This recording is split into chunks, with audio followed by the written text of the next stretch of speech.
देख, तू मेरे साथ मेरे गांव चल तो रहा है, लेकिन पहाड़ी गांव में बहुत ध्यान से रहना होगा। तुझे मैंने जो जो कहा है उन बातों का ध्यान रखना। अरे हाँ भाई, समझ गया मैं तेरी बात। तू तो ऐसे डरा रहा है जैसे तेरे गांव में पैर रखते ही भूत मेरे पीछे पड़ जाएंगे। तुम लोगों ने खामखा अफवाहें फैलाई हुई हैं। पहाड़ों में मसूरी घूमने जाते हैं, शिमला घूमने जाते हैं, वहाँ भी तो सब 7 बजे के बाद बाहर निकलते हैं। वहाँ तो ऐसा कुछ नहीं होता। हाँ, लेकिन ये शिमला मनाली नहीं है। पहाड़ों के गाँव और उन जगहों में बहुत फर्क है। अब गाड़ी में बैठ जा, हमें अंधेरा होने से पहले गाँव पहुँचना है। मनीष उत्तराखंड के छोटे से गांव से आया था और दिल्ली में रहकर एक अच्छी नौकरी कर रहा था। बहुत टाइम बाद वो अपने घर वालों से मिलने जा रहा था। उसका दोस्त गौरव भी उसके साथ उसके गांव आकर गांव की खूबसूरती देखना चाहता था। वो दोनों सुबह ही गांव के लिए निकल गए ताकि शाम के 7 बजे से पहले गांव पहुंच जाएं। पहाड़ी गांव में अंधेरा होने के बाद अक्सर ही लोग घरों से बाहर नहीं निकलते, क्योंकि पहाड़ के रास्तों पर अंधेरा होने के बाद कुछ ऐसी घटनाएं होती हैं जो सामान्य नहीं होती। शाम के 6:30 बजे वो दोनों गांव पहुंच गए। मनीष ने नीचे अपनी गाड़ी खड़ी की और गौरव को लेकर अपने घर की ओर निकल पड़ा। मनीष की माँ दरवाजे पर ही खड़ी उसका इंतजार कर रही थी। उनके हाथ में एक आरती की थाली थी। क्या माँ, तुम भी? अरे शहर से ही तो आया हूँ, इसमें क्या आरती उतारोगे तुम हमारी? चुप हो जा, यहाँ का होकर भी ऐसी बातें करता है। पता है ना, धीरे धीरे दिन ढल रहा है, 7 बजने वाले हैं। कोई भी शक्ति ऐसे पीछे पीछे आ जाती है, इसीलिए अग्निदेव उसे दूर कर देते हैं। माफ करना आंटी, लेकिन आपके गांव में बहुत ज्यादा ही अंधश्रद्धा है। हम शहरों में भी तो रात को 12-12 बजे अपने घर को आते हैं, लेकिन वहाँ तो ऐसा कुछ नहीं होता। तो यहाँ पर ही ऐसा क्यों होता है? बड़ों की बातों पर ज्यादा तर्क नहीं करते बेटा। बड़े जो कहते हैं ना, सोच समझ कर ही कहते हैं। अब तुम दोनों ज्यादा देर बाहर मत खड़े रहो, अंधेरा हो रहा है, अंदर आ जाओ। वो दोनों अंदर गए। मनीष की माँ ने सबके लिए खाना लगाया। पहाड़ों के गांव में अंधेरा होते ही सब लोग जल्दी सो जाते हैं, इसलिए 8 बजे तक सभी लोग खाना पीना खाकर सोने के लिए जाने लगे। मनीष और गौरव के साथ मनीष का छोटा भाई राहुल भी उसी कमरे में था। मनीष ड्राइव करके बहुत थक गया था, इसलिए वो सो गया, मगर गौरव राहुल से बातें करने लगा।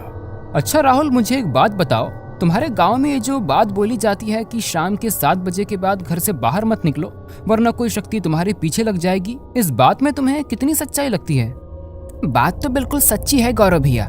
यहाँ पर 7 बजे के बाद कोई भी अपने घरों से बाहर नहीं निकलता, और जो निकलता है उसे या तो छलावा लग जाता है या फिर भूतों की बारात उसे अपने साथ ले जाती है। भूतों की बारात? अब ये क्या नई चीज है? यहाँ हम इंसानों की तो शादी हो नहीं रही और भूत अपनी बारात लेकर जा रहे हैं। ये मजाक नहीं है भैया, यहाँ तो सदियों से ऐसा होता आया है। रात को अगर वो लोग किसी को भी देख लेते हैं तो उसे अपने साथ ही ले जाते हैं। गांव के बहुत सारे लोग ऐसे ही गायब हुए हैं। पता नहीं यार, तुम लोग और तुम्हारी ये बातें। खैर, मैं तो यहाँ पर आया था कि कुछ एक्साइटिंग करूँगा, लेकिन तुम्हारी तो बातें सुन सुन कर ही पक गया मैं। चलो सो जाओ, अब मैं भी बहुत थक गया हूँ। गौरव को लग रहा था कि ये लोग उसे जो भी कह रहे हैं वो सब उनका अंधविश्वास है। अगले दिन वो मनीष और उसके छोटे भाई राहुल के साथ पहाड़ों में घूमने निकला, मगर जैसे ही दिन हल्का सा ढलने लगा वो घर के लिए निकल गए। अरे यार, अभी तो घूमना शुरू ही किया था, थोड़ी देर बाद चलते हैं ना घर। कौन सा 7 बजते ही यहाँ हमें भूत मिल जाएंगे? एक ही बात तुझे कितनी बार समझानी पड़ेगी? जब एक बार बोल दिया है तो तू समझता क्यों नहीं है? चुपचाप घर चल, वरना अगर छल लग गया तो बड़ी मुसीबत हो जाएगी। वैसे भी तू हमारे गांव का नहीं है तो देवता को पुकार भी नहीं लगा पाएगा। हाँ भैया चलो, वरना मम्मी भी गुस्सा करेगी। वो लोग घर चले गए। रात को सब सो रहे थे, तभी गौरव वॉशरूम जाने के लिए घर से बाहर निकला। पहाड़ों के घरों में अक्सर वॉशरूम घर के बाहर ही बना होता है। वो वॉशरूम से बाहर निकला तो उसे बहुत तेज पानी बहने की आवाज आई, जैसे वहां पर कोई झरना बह रहा हो। अरे ये इतनी तेज पानी बहने की आवाज कहाँ से आ रही है? यहाँ पर तो आसपास कोई नदी या झरना भी नहीं है। लगता है रात को मेरे कान बज रहे हैं। वैसे भी इन पहाड़ों में इतनी शांति है कि दूर कोई आवाज होगी तो यहाँ तक सुनाई देगी। और ये लोग क्या कह रहे थे? 7 बजे के बाद घर से बाहर मत निकलना, वरना न जाने क्या क्या पीछे लग जाएगा। अच्छा भला तो घर के बाहर खड़ा हूँ, कुछ भी तो नहीं हुआ मुझे। लेकिन ये लोग इस बात पर यकीन थोड़ी ना करेंगे। इसका वीडियो शूट करता हूँ, कल दिखाऊंगा इन सबको। गौरव ने अपने फोन से रिकॉर्डिंग करनी शुरू की और आगे की तरफ निकल गया। वो थोड़ी ही दूर गया होगा, तभी उसके कानों में एक अजीब सी फुसफुसाहट की आवाज पड़ी। ये कैसी अजीब सी आवाज है? ऐसा लग रहा है इसे सुनता रहा तो कान के पर्दे फट जाएंगे। लेकिन ये आवाज है किस चीज की? गौरव ने इधर उधर नजरें घुमाकर देखा, मगर वहां कुछ भी नहीं था और ना ही उसके कैमरे में कुछ रिकॉर्ड हुआ। अचानक से वो आने वाली आवाज भी बिल्कुल शांत हो गई। कैमरे में रिकॉर्डिंग करते करते गौरव थोड़ा आगे पहुंचा तो फोन की फ्लैशलाइट से उसने देखा कि आगे रास्ते पर एक कुत्ता बैठा है। उसे जानवरों के साथ खेलना बहुत पसंद था, इसलिए वो उसके पास जाने लगा। वो कुत्ता सड़क पार करने के लिए सड़क के दूसरी तरफ जाने लगा और जैसे ही वो उस कुत्ते के पास पहुंचने वाला था, वो कुत्ता अचानक उसकी नजरों के सामने से कहीं गायब हो गया। ये देखकर गौरव के पसीने छूट गए और डर के मारे उसके कदम अपने आप पीछे होने लगे। ये क्या हुआ? ये कैसे हो सकता है? वो कुत्ता अभी तो मेरी आंखों के सामने था, तो फिर अचानक गायब कैसे हो गया? नहीं नहीं, ये मेरा वहम नहीं था। गौरव बुरी तरह से सहम चुका था। वो इससे उभरा भी नहीं था कि तभी उसे पीछे से कुत्ते के भौंकने की आवाज आई।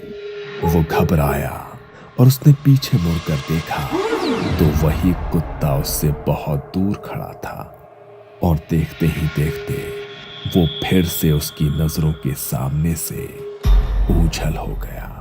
जब दोबारा गौरव के साथ ये सब हुआ तो उसे इस बात का यकीन हो गया कि ये कुछ भी उसका वहम नहीं है। डर के मारे वो बुरी तरह कांप रहा था, मगर उसने हिम्मत जुटाकर भगवान का नाम लिया और उल्टे पांव घर की तरफ चलने लगा। सब लोग ठीक ही कह रहे थे कि 7 बजे के बाद घर से बाहर निकलना ठीक नहीं है। जिन चीज़ों के बारे में आज तक मैंने सिर्फ सुना था, आज उससे सचमुच मेरा सामना हो ही गया। कहीं वो मेरे पीछे तो नहीं आ रहा होगा? हे भगवान, मेरी रक्षा करना।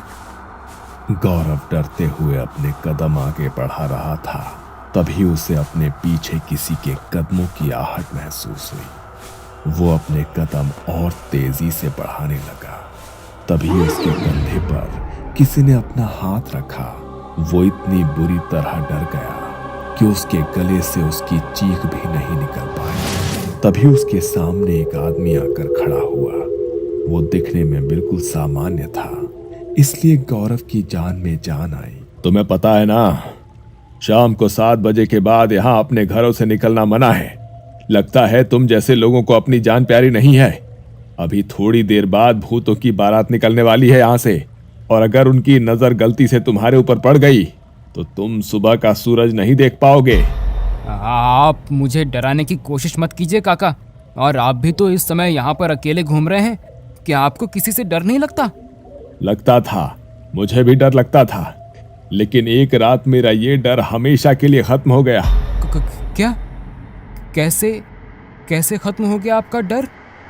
जैसे ही गौरव ने उस आदमी से ये बात पूछी तो वो बड़े ही भयानक तरीके से मुस्कुराया।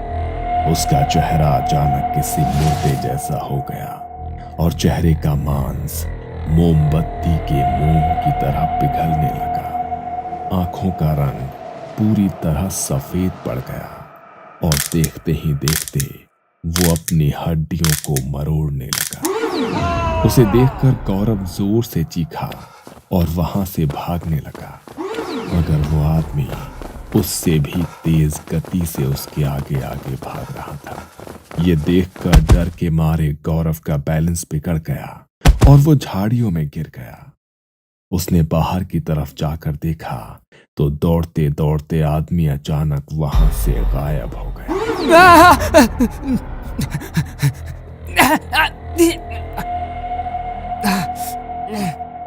मैंने ये क्या कर दिया? क्यों मैंने अपने सर पर आफत मोल ली? समझ नहीं आ रहा कि अब घर तक कैसे पहुंचूंगा। मुझे तो लगता है आज रात खेल खत्म ही हो जाएगा मेरा। नहीं निकलना चाहिए था मुझे घर से बाहर। गौरव ने हांफते हुए अपनी आंखें बंद की। तभी उसके कानों में किसी की अजीब सी हंसी की आवाज पड़ी। वो बुरी तरह डर गया। उसने हिम्मत करके आंखें खोलकर देखा तो वही आदमी ठीक उसके बगल में बैठा था और उसे देखकर भयानक तरह से हंस रहा था। अब तुम कहीं नहीं जा पाओगे। अपनी मौत को खुद बुलाया है तुमने और तुम्हारी मौत अब तुम्हारा पीछा नहीं छोड़ेगी। उसने अपनी गर्दन मरोड़कर हंसते हुए गौरव को देखा और फिर से वहां से गायब हो गया। गौरव झाड़ियों में दुबक कर बैठा था क्योंकि वहां से निकल पाने की उसकी हिम्मत नहीं हो रही थी। वो झाड़ियों के रास्ते ही धीरे धीरे चलकर घर तक पहुंचने की कोशिश करने लगा। तभी उसे बैंड बाजे की आवाज सुनाई दी, जैसे किसी की शादी हो रही हो। गौरव ने ध्यान से देखा तो पीछे से किसी की बारात आ रही थी। वहां बहुत चकाचौंध थी। उन्हें देखकर गौरव की जान में जान आई। शायद ये लोग मेरी कुछ मदद कर सकें। इनके साथ निकलूंगा तो घर तक पहुंच ही जाऊंगा, वरना अकेले रहा तो मेरा बच पाना भी मुश्किल है। गौरव झाड़ियों से बाहर निकलने लगा। तभी उसे राहुल की कही हुई वो बात याद आई और वो फिर से झाड़ियों में दुबक कर बैठ गया। ये तो क्या करने जा रहा था गौरव? भूल गया राहुल ने तुझे क्या कहा था कि रात को यहाँ से भूतों की बारात गुजरती है, और अगर उनका ध्यान मुझ पर पड़ गया तो मुझे भी अपने साथ ही ले जाएंगे। मुझे कुछ भी करके इनसे बचना होगा, वरना अगर इन्होंने मुझे देख लिया तो ये तो मुझे मार ही डालेंगे। गौरव कांपते हुए झाड़ियों में बैठा था। उसके फोन की रिकॉर्डिंग अभी भी चालू थी, मगर अब उसमें कुछ रिकॉर्ड हो रहा था तो वो था सिर्फ उसका डर। बारात में बजने वाले ढोल, ताशे और शहनाइयों की आवाज जोर जोर से उसके कानों में पड़ रही थी। वो वहां से उनके निकलने का इंतजार कर रहा था। वो अपनी आंखें बंद करके झाड़ियों के बीच बैठा रहा। तभी उसके कानों में पड़ रही ढोल, ताशों और शहनाइयों की आवाज अचानक से बहुत तेज हो गई। उसने अपने कानों पर हाथ रखा, मगर उसके कानों से खून बहने लगा। उसने डरते हुए अपनी आंखें खोली और उसने देखा कि वो बारात धीरे धीरे उसके पास आती जा रही है, और जैसे जैसे वो बारात उसके पास आ रही थी वैसे वैसे उसका डर बढ़ता जा रहा था। उसने ध्यान से जब उनकी तरफ देखा तो वो आम लोगों जैसे नहीं थे। उन सब के चेहरे का मांस फटा हुआ था और आंखों की पुतलियां बाहर को निकल आई थी। पैर पीछे की तरफ उल्टे मुड़े हुए थे और सबके चेहरे पर शैतानी हंसी छाई हुई थी। गौरव खुद को उनकी नजरों से बचाने की कोशिश कर रहा था, मगर तभी उनमें से एक का ध्यान गौरव की तरफ पड़ गया और वो उसे देखकर भयानक तरह से मुस्कुराया। जैसे ही गौरव से उसकी आंखें मिली, गौरव जोर से चीखा और वहीं पर बेहोश हो गया। अगली सुबह जब घर में सबकी आंखें खुली तो उन्हें गौरव पूरे घर में नहीं मिला।